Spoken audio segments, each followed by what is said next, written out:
Czechoslovakia. दोस्तों, आपने यह नाम डेफिनेटली सुना होगा और आपके किसी दोस्त ने आपको रिडल करने के लिए इस नाम की स्पेलिंग भी पूछी हो सकती है। क्यों? क्योंकि चेकोस्लोवाकिया में चेक की स्पेलिंग जैसी सुनाई देती है वैसी है नहीं। स्पेलिंग आप स्क्रीन पर देख कर याद कर लीजिए, मगर साथ में एक और बात याद कर लीजिए। अगली बार अगर आपसे कोई इस नाम की स्पेलिंग पूछे तो आप पलट कर पूछिए कि क्या चेकोस्लोवाकिया सच में एक देश है। जवाब मैं आपको बता देता हूँ, नहीं। उसका संधि विच्छेद हो चुका है, यानी 1993 में ये दो अलग देशों में बंट चुका है। पहला चेक रिपब्लिक और दूसरा स्लोवाकिया। समय के साथ इतिहास के पहिए में नए नए नाम जुड़ते रहते हैं, नए नए देश जुड़ते रहते हैं और कुछ देश केवल किताबों तक ही रह जाते हैं। दे सीज टू एग्जिस्ट समटाइम्स। 1990 में कोल्ड वॉर खत्म हुआ और तब से अब तक वर्ल्ड मैप कितनी बार बदल चुका है।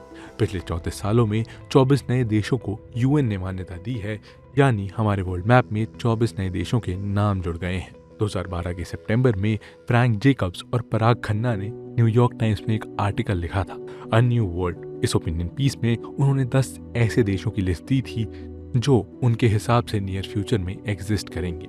इनमें उन्होंने डेमोक्रेटिक रिपब्लिक ऑफ कॉन्गो और रिपब्लिक ऑफ कॉन्गो के डिवाइड के बारे में बात की थी, बेल्जियन के 2 हिस्सों में बंटने की बात की थी और इंडिपेंडेंट कुर्दिस्तान, सोमालिया के ब्रेकअप, पश्तूनिस्तान और बलूचिस्तान की बात की थी। हालांकि ये देश कब इंडिपेंडेंटली एग्जिस्ट करेंगे इसकी उन्होंने कोई तारीख नहीं बताई थी। इस वीडियो में हम आपको उन्हीं 10 ऐसे देशों के बारे में बताएंगे जो आने वाले कुछ सालों में वर्ल्ड मैप और यूएन में जुड़ सकते हैं। अभी तक ये देश कहाँ थे? अब इन नए देशों के जुड़ने से क्या पुराने देश खत्म हो जाएंगे? वर्ल्ड मैप पर तो जो असर पड़ेगा सो पड़ेगा, वर्ल्ड ऑर्डर पर क्या असर पड़ेगा, ये सब पता चलेगा दोस्तों आपको आज के इस वीडियो में। नमस्कार दोस्तों, मैं हूं शशांक पांडे और आप देख रहे हैं वर्ल्ड अफेयर्स। लेकिन दोस्तों, इससे पहले कि हम इस वीडियो में आगे बढ़े, मैं आप सभी से बताना चाहता हूं कि अनअकैडमी होस्ट कर रहा है इस 22 सितंबर 11 बजे और शाम 5 बजे Unacademy civil services championship test, जिसमें अगर आप पार्टिसिपेट करते हैं तो आप जीत सकते हैं अप टू 90% स्कॉलरशिप और एक्साइटिंग रिवॉर्ड्स। साथ ही यहाँ पर आपको टॉप एजुकेटर से भी रिवॉर्ड जीतने का मौका मिलता है दोस्तों। तो अभी जाइए और रजिस्टर करिए। और इसके अलावा आप अभी जाकर ले सकते हैं 12 महीने का अनअकैडमी यूपीएससी सीएसई सब्सक्रिप्शन मात्र 29,999 रुपए में। और दोस्तों, ये वही सब्सक्रिप्शन है जिसके प्लस कोर्सेज ने 2023 के सीएसई में 70 से ज़्यादा सिलेक्शन दिए हैं, जिसमें आपको कंप्लीट जीएससी सैट और टेस्ट सीरीज का एक्सेस मिलता है और जिसमें आपको अनलिमिटेड एक्सेस मिलता है सभी बैचेस का। तो अभी जाइए और इस सब्सक्रिप्शन को लीजिए। और चलिए अब वीडियो में आगे बढ़ते हैं। और दोस्तों, इस लिस्ट का पहला नाम है डोनेट्स्क पीपल्स रिपब्लिक या न्यू रशिया। दोस्तों, डोनेट्स्क पीपल रिपब्लिक यानी डीपीआर पूर्वी यूक्रेन का एक इलाका था जिसने 2014 में स्वतंत्रता की घोषणा कर दी थी। हालांकि पूरे विश्व को तो छोड़िए, रूस ने खुद इसे एक अलग राष्ट्र की मान्यता नहीं दी है। दरअसल पूर्वी यूक्रेन के लोग खुद को रूस के कल्चर से ज्यादा करीब महसूस करते थे और इसी बात को लेकर यूक्रेन सरकार और पूर्वी यूक्रेन के बीच लड़ाई छिड़ गई और रूस को इसमें अपना फायदा दिखा तो उसने डीपीआर का समर्थन किया। यहाँ के कुछ लोगों की तमन्ना थी कि वे न्यू रशिया का हिस्सा बनेंगे, मगर उनकी तमन्ना पर ताला तब लग गया जब 2022 के आखिर में रूस ने डीपीआर को फॉर्मली ऑब्जॉर्व कर लिया। इसका मतलब है कि अब इसे रूस का हिस्सा माना जाता है, लेकिन दुनिया के अधिकांश लोग अभी भी इसे यूक्रेनी क्षेत्र ही मानते हैं। स्थिति यहाँ पर तनावपूर्ण बनी हुई है। अब डोनेट्स्क पीपल्स रिपब्लिक का तो हो गया, अब चलिए थोड़ी दूर चलते हैं, मिडिल ईस्ट चलते हैं। और क्या मिडिल ईस्ट में कोई ऐसा देश है दोस्तों? जी हाँ, बिल्कुल, और उसका नाम है कुर्दिस्तान। तुर्की, ईरान, इराक और सीरिया के कुछ हिस्सों में फैला हुआ ये एक क्षेत्र है कुर्द लोगों की मातृभूमि, जहां सेल्फ डिटर्मिनेशन की आग बहुत समय से चल रही है। यूरोप में जब ऑटोमन साम्राज्य खत्म हुआ और विभाजन और सीमाओं का पुनः वितरित करना शुरू हुआ तो उस दौरान कुर्दिश लोग बिखर गए, यानी कोई तुर्की, कोई इराक, कोई ईरान और कोई सीरिया चला गया। लेकिन इसी के बीच कुर्दिश आइडेंटिटी तो बनी रही। उनकी अपनी अलग भाषा और संस्कृति आज भी कायम है। 20वीं सदी में कुर्दिश इंडिपेंडेंस और ऑटोनॉमी को लेकर बहुत सारे विद्रोह प्रदर्शन हुए। फिर 1920 में हुई ट्रीटी ऑफ सेवरस में एक स्वतंत्र कुर्दिस्तान का वादा भी किया गया, लेकिन ये अभी तक हकीकत में नहीं बदल पाया। इराक के सद्दाम हुसैन के पतन के बाद इराक में रह रहे कुर्दिस्तानियों ने अपनी संसद बनाई और पेशमर्गा मिलिट्री फोर्स के साथ एक सेमी ऑटोनोमस रीजन की स्थापना की। ऐसा ही सीरिया में भी हुआ और सीरिया के सिविल वॉर के दौरान कुर्द लोगों ने उत्तरी सीरिया में रोजावा नाम का एक सेल्फ डिक्लेयर्ड ऑटोनोमस रीजन बनाया, जिसे सीरियन कुर्दिस्तान भी कहते हैं। हालांकि भविष्य में क्या होगा दोस्तों, ये आज भी अनसर्टेन है, क्योंकि यहाँ मसला कई देशों की बाउंड्री से जुड़ा हुआ है और इसी कारण इस इलाके में अनस्टेबिलिटी तो आम बात है। लेकिन फिर भी सेल्फ डिटर्मिनेशन और कल्चरल रिकग्निशन की लड़ाई यहाँ आज भी जारी है। दोस्तों, ऐसा ही हाल वेस्ट और ईस्ट लीबिया का भी है। अफ्रीकी महाद्वीप में लोकेटेड वेस्ट और ईस्ट लीबिया में किसी एक इंटरनेशनली रिकग्नाइज्ड स्टेट की नहीं चलती है, बल्कि एक अनऑर्गेनाइज्ड स्टेट की चलती है। पिछले कुछ सालों से लीबिया पूरा अव्यवस्थित तरीके से चल रहा है, क्योंकि यहाँ दो सरकारें हैं जो दोनों ही लोगों के लेजिटिमेट रिप्रेजेंटेटिव होने का दावा करती हैं, लेकिन दोनों के अपने अपने एजेंडाज हैं। इसके बाद लिस्ट में अगला नाम है बोगनविल। दोस्तों, वेस्टर्न पैसिफिक के सोलोमन आइलैंड में सबसे बड़ा आइलैंड है बोगनविल और पॉलिटिकली इसे पपुआ न्यू गिनी का ही हिस्सा माना जाता है। इस आइलैंड पर आपको माउंटेनियस एरिया से लेकर हरे भरे रेन फॉरेस्ट सब मिल जाएंगे और इसके अलावा यहाँ बगाना जैसे कुछ एक्टिव वोल्केनोज भी हैं। यहाँ की पॉपुलेशन लगभग 3 लाख की है और यहाँ के लोग टोक पेसिन भाषा बोलते हैं। इस जगह की एक यूनिक कल्चरल आइडेंटिटी है और बोगनविल में इंडिपेंडेंस मूवमेंट का एक लंबा इतिहास रहा है।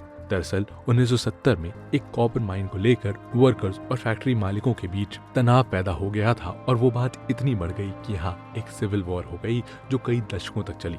फाइनली 1998 यानी 1998 में एक शांति समझौते पीस एग्रीमेंट ने यहाँ एक ऑटोनोमस रीजन की स्थापना की और यहाँ provisions for non binding referendum भी शामिल किए गए। लेकिन धीरे धीरे अलग देश की मांग उठने लगी और साल 2019 में इस इलाके के 93.8% लोगों ने रेफरेंडम में अलग देश बनाने के लिए वोट किया, लेकिन उन्हें आज़ादी मिलेगी या नहीं, इसका फैसला पपुआ न्यू गिनी की गवर्नमेंट के पास है।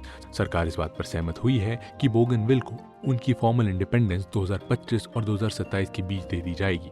नेगोशिएशन चल रहे हैं और बोगनविल का फ्यूचर अभी भी बहुत अनसर्टेन है और उन्हें अभी सस्टेनेबल इकोनॉमी चाहिए जिससे स्टेबिलिटी आए, और एक बार स्टेबिलिटी आ जाए तो देश का फ्यूचर स्पष्ट हो जाएगा। और आइए दोस्तों, अब चलते हैं चौथे नाम पर, ग्रीनलैंड।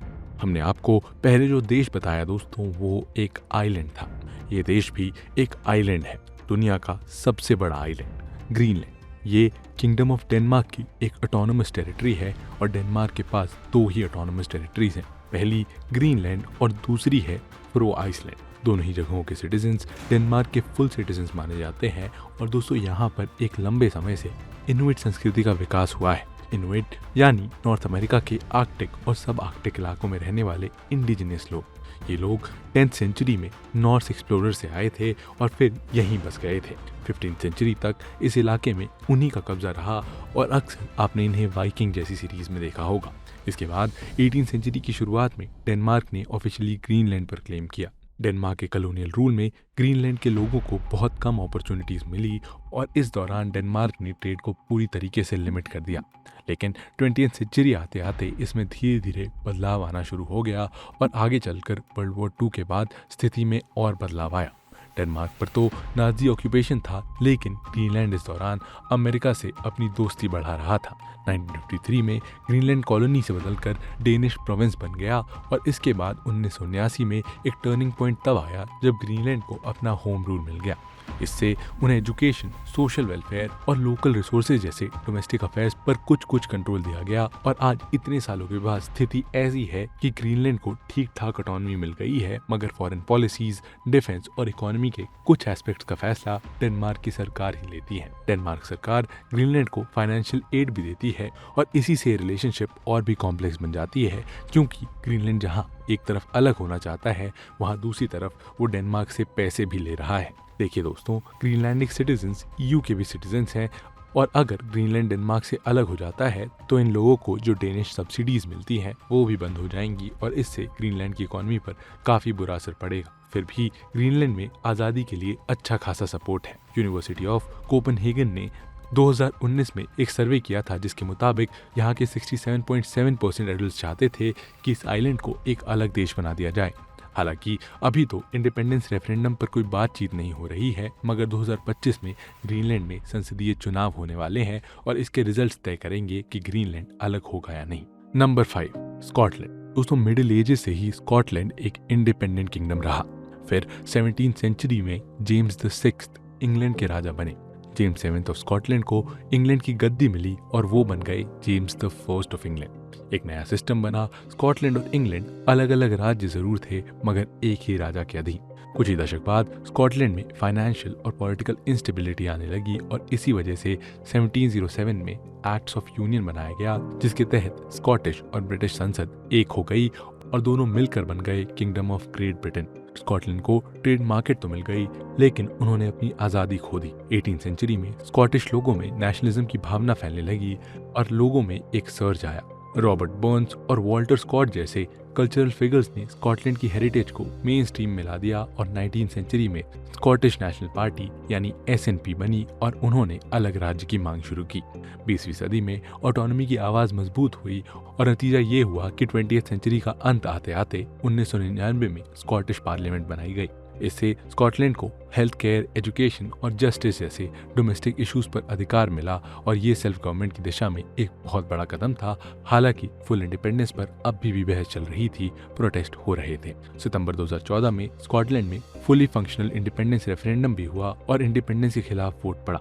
लोगों ने यूके के साथ रहना चुना, मगर स्कॉटिश नेशनलिस्ट पार्टी के आ जाने पर और ब्रेक्जिट के बाद से स्कॉटलैंड के फ्यूचर पर सबकी नजर बनी हुई है। अब चलते हैं दोस्तों 6th कंट्री की तरफ, यानी कि न्यू कैलेडोनिया। दोस्तों न्यू कैलेडोनिया साउथ पैसिफिक का एक ग्रुप ऑफ आइलैंड्स है। ये ऑस्ट्रेलिया के ईस्ट में स्थित है, लेकिन 1853 से ही ये एक ओवरसीज फ्रेंच टेरिटरी है। फ्रांस से इसकी दूरी 17,000 किलोमीटर है, लेकिन यहाँ आपको फ्रेंच इन्फ्लुएंस मिलेगा क्योंकि यहाँ की जो ओरिजिनल कनाक कम्युनिटी थी वो यहाँ बस 41% ही बची है और 24% के करीब यूरोपियंस यहाँ रहते हैं। 1853 में फ्रांस ने न्यू कैलेडोनिया को अपनी एक कॉलोनी बना दिया था। कनक समुदाय में मेलानेशियन ट्रेडिशंस बहुत डीपली रूटेड हैं, खास करके रूरल एरियाज में। वहीं शहरों में फ्रेंच इन्फ्लुएंस ज्यादा है और हमेशा से ही फ्रेंच लोगों और कनक्स के बीच यहाँ टेंशन बनी रहती है। वहाँ के इंडिजिनस कनक्स में ऑटोनॉमी और स्पेशल स्टेटस की मांग कुछ समय पहले से हो रही है, लेकिन सेल्फ डिटर्मिनेशन को लेकर अब हिंसा शुरू हो चुकी है। दरअसल 80s में जब एक के बाद एक हिंसक घटनाएं हुई, फिर 1988 के उमिया अकॉर्ड्स हुए और डीकोलोनाइजेशन का रास्ता साफ हुआ और अकॉर्ड्स के तहत इंडिपेंडेंस पर 3 रेफरेंडम की इजाजत दी गई। पहला रेफरेंडम 2018 में हुआ और 56% लोगों ने कहा कि हम फ्रांस के साथ रहना चाहते हैं, जबकि 43.3% लोगों ने आज़ादी के लिए वोट किया। दूसरा रेफरेंडम 2020 में हुआ और इस बार अंतर और कम हो गया, 53.3% वर्सेस 46.7%, मगर अब भी मैंडेट फ्रांस की ही साइड था। इन दोनों के बाद दोस्तों तीसरा रेफरेंडम होना था 2021 में और वो हुआ भी, मगर बीच में आ गया Covid pandemic. Pro independence groups ने फ्रेंच सरकार से अपील की कि रेफरेंडम को पोस्टपोन करिए, लेकिन सरकार नहीं मानी। दिसंबर 2021 में इलेक्शंस हुए और प्रो इंडिपेंडेंस पार्टीज और ग्रुप्स ने इलेक्शंस को बॉयकॉट कर दिया। इस बार बहुत ही कम वोटर टर्नआउट आया और सिर्फ 43.9% लोगों ने ही वोट किया, मगर फ्रांस के राष्ट्रपति इमैनुअल मैक्रोन ने यह मौका छोड़ा नहीं और रिजल्ट्स आने के बाद खुद न्यू कैलेडोनिया गए। गर्व के साथ ऐलान किया कि 2021 के मतदान से पता चलता है कि विल ऑफ कैलेडोनियंस यही चाहती है कि फ्रांस उन पर हुकूमत करे। लेकिन दोस्तों नेगोशिएशंस अभी भी चल रही हैं और न्यू कैलेडोनिया का भविष्य अब एक बहस का मुद्दा बन चुका है। और दोस्तों अब आ जाइए 7वें नाम पर, यानी कैटलोनिया पर। दोस्तों कैटलोनिया स्पेन का एक क्षेत्र है जो मेडिटेरेनियन सी के नॉर्थ ईस्टर्न कोस्ट पर स्थित है और इसकी सीमाएं फ्रांस और अंडोरा से मिलती हैं। आज जो स्पेन हम देखते हैं वो एक समय में रोमन साम्राज्य का हिस्सा हुआ करता था, जिसका पहला क्षेत्र कैटलोनिया ही था। आगे मिडिल एजेस में अलग अलग रूलर्स आए और इन्होंने इस क्षेत्र पर डिफरेंट लेवल्स पर शासन किया। 19वीं शताब्दी में कैटलोनिया में नेशनलिज्म की शुरुआत हुई और लोगों में अपनी पहचान को लेकर जुनून पैदा होने लगा। इसी समय स्पेनिश रिपब्लिकनिज्म भी चल रहा था और इसीलिए समय समय पर कैटलोनिया को कुछ ऑटोनॉमी मिलती रही। लेकिन फिर 20वीं सदी और फ्रेंको की 4 दशक की तानाशाही के दौरान स्पेनिश सरकार ने कैटलन भाषा और संस्कृति को दबा दिया। इस दौरान कैटलन मीडिया, उनकी प्रथाओं और उनकी संस्कृति से संबंधित पब्लिक हॉलीडेज को इलीगल डिक्लेयर कर दिया गया। फ्रेंको की मौत के बाद स्पेन में डेमोक्रेसी वापस आ गई और 1979 में स्वायत्तता के कानून के साथ कैटलोनिया को काफी ऑटोनॉमी भी मिली। तब से उनका शासन केवल बढ़ा है, लेकिन लोगों में कंप्लीट फ्रीडम की भावना है। प्रो इंडिपेंडेंस पार्टीज यहाँ बहुत पॉपुलर है और धीरे धीरे और अधिक पॉपुलर हो रही हैं। उन्होंने स्पेनिश गवर्नमेंट से जनमत संग्रह कराने की परमिशन मांगी है, लेकिन सरकार ने परमिशन नहीं दी। फिर भी 2017 में जनमत संग्रह कराया गया, जिसे स्पेन सरकार ने अनकॉन्स्टिट्यूशनल डिक्लेयर कर दिया। और दोस्तों इसी के कारण कैटलोनिया के लोगों और स्पेन की सरकार के बीच संबंधों में तनाव आ गया है और कैटलोनिया का भविष्य क्या होगा, इसके लिए नेगोशिएशंस जारी हैं। इंडिपेंडेंस मांगने वाले इंटरनेशनल रिकॉग्निशन के लिए लगातार काम भी कर रहे हैं। और दोस्तों अब क्योंकि हमने स्पेन की बात की है तो एक और देश के बारे में बताते हैं जो स्पेन से ही आज़ादी चाहता है, द बास्क कंट्री। दोस्तों नॉर्दर्न स्पेन में पायरनीज माउंटेन्स के बीच बसी हुई है जिसका नाम है बास्क ऑटोनोमस कम्युनिटी और इस कम्युनिटी की एक यूनिक पॉलिटिकल हिस्ट्री है। 1978 में स्पेनिश कॉन्स्टिट्यूशन के तहत इन्हें स्पेन के भीतर नेशनैलिटी का दर्जा दिया गया था, लेकिन ये जितना सीधा और सरल दिख रहा है उतना है नहीं। सदियों से बास्क के पास खुद का लीगल कोड फ्यूरोस था और वो इसके द्वारा शासित थे, लेकिन 19वीं सदी में स्पेन ने फ्यूरोस को खत्म कर दिया। इसकी जनता में आक्रोश फैल गया और बास्क नेशनलिज्म उभर कर सामने आया। ये तब हुआ जब बास्क नेशनल पार्टी का गठन हुआ और ये पार्टी स्वशासन की वकालत करते हुए उभरी। सेकेंड स्पेनिश रिपब्लिक के दौरान बास्क को कुछ रौनमी मिली, लेकिन फिर फ्रैंको आया और उसकी तानाशाही के दौरान बास्क भाषा और संस्कृति को दबा दिया गया। लेकिन उसके मरने के बाद दोस्तों स्पेन में डेमोक्रेसी लौट आई और बास्क देश को एजेंसी मिली और स्वास्थ्य और शिक्षा जैसे क्षेत्रों में बात करने का अधिकार मिला। हालांकि तनाव बना हुआ है दोस्तों, क्योंकि इंडिपेंडेंस की कुछ आवाज़ें अभी भी सुनी जाती हैं और वहाँ एक हिंसक सेपरेटिस्ट ग्रुप है जिसका नाम है ETA और ये अभी भी स्पेनिश सरकार के खिलाफ हमले करता रहता है। और दोस्तों इसके बाद का नाम है वेस्टर्न न्यू गिनी। दोस्तों न्यू गिनी द्वीप समूह का आधा हिस्सा पहले डच टेरिटरी का हिस्सा था जिसे 1962 में इंडोनेशिया को दे दिया गया। इसे पपुआ, इंडोनेशियाई न्यू गिनी और इंडोनेशियाई पपुआ भी कहा जाता है। यूरोपीय लोगों के आने से पहले इस क्षेत्र में अलग अलग लैंग्वेजेस और कल्चरल ग्रुप्स रहा करते थे।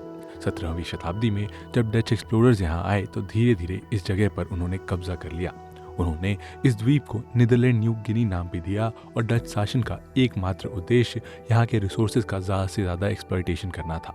उन्होंने पपुआ के लोगों के लिए कुछ खास नहीं किया। वर्ल्ड वॉर 2 के बाद इंडोनेशिया ने इंडिपेंडेंस को डिक्लेयर कर दिया और पश्चिमी न्यू गिनी पर दावा किया। इंटरनेशनल प्रेशर के बाद न्यूयॉर्क अग्रीमेंट 1962 साइन हुआ और यहाँ एक टेम्पररी यूनाइटेड नेशन एडमिनिस्ट्रेशन को इस्टेब्लिश किया गया।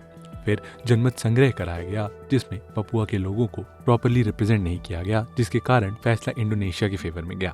हालांकि पपुआ के लोग इस रेफरेंडम को एक्सेप्ट नहीं करते हैं और तब से लेकर आज तक इंडिपेंडेंस के लिए लो लेवल पर विद्रोह कर रहे हैं। तनाव जारी है, फ्री पपुआ मूवमेंट यानी OPM भी जारी है और वेस्ट पपुआ लिबरेशन आर्मी जैसे समूह वेस्ट पपुआ को अलग करने के लिए कैंपेन चला रहे हैं। और क्योंकि इंडोनेशियाई सरकार फॉरेन जर्नलिस्ट को आसानी से वहां जाने की अनुमति नहीं देती, इसीलिए वहां की स्थिति की सटीक तस्वीर प्राप्त करना संभव नहीं है। और दोस्तों इसके बाद 10वां नाम है क्यूबेक का। दोस्तों क्यूबेक को हार्ट ऑफ फ्रेंच कनाडा भी कहा जाता है और दरअसल क्यूबेक कनाडा के 13 प्रोविंसेस में से एक है। ये लैंड एरिया के मामले में कनाडा का लार्जेस्ट प्रोविंस है और पॉपुलेशन के मामले में सेकेंड लार्जेस्ट। ये सेंट्रल कनाडा में है, लेकिन इसकी सदर्न बॉर्डर अमेरिका को टच करती है और यही बात इसे अजीब बनाती है। कैसे, आइए अब उसे जानते हैं। दोस्तों क्यूबेक हमेशा से अमेरिका में फ्रेंच लैंग्वेज का अलग थलग बुलबुला रहा है। चारों तरफ अंग्रेजी बोलने वाले लोग हैं और क्यूबेक में 10% भी नहीं, और इसी वजह से क्यूबेक में हमेशा से आइसोलेशन और नेशनलिज्म की भावना रही है। 60 के दशक की क्वाइट रेवोल्यूशन ने क्यूबेक सोसाइटी को मॉडर्न बनाया और उनमें नेशनलिज्म की भावना को बढ़ाया। इसके बाद 1980 और 1995 में क्यूबेक की इंडिपेंडेंस और सॉवरेनिटी पर 2 जनमत संग्रह हुए, लेकिन वे सभी विफल रहे। 1995 के जनमत संग्रह में कुल 93% रजिस्टर्ड वोटर्स ने वोट किया, जो देश के इतिहास में सबसे हाईएस्ट है, और फैसला 0.6% के डिफरेंस से हुआ। आपको जानकर हैरानी होगी कि वोट में 50.6% लोग कनाडा के साथ रहना चाहते थे और 49.4% लोग अलग देश चाहते थे। नतीजा जो भी हो, इस वोट ने दिखा दिया कि क्यूबेक के कई लोगों के दिलों में अभी भी अलग देश की चाहत है। आज क्यूबेक के पास काफी हद तक अपना शासन है, अपने कानून है और फ्रेंच इसकी ऑफिशियल लैंग्वेज है, लेकिन आजादी पर बहस अभी भी जारी है।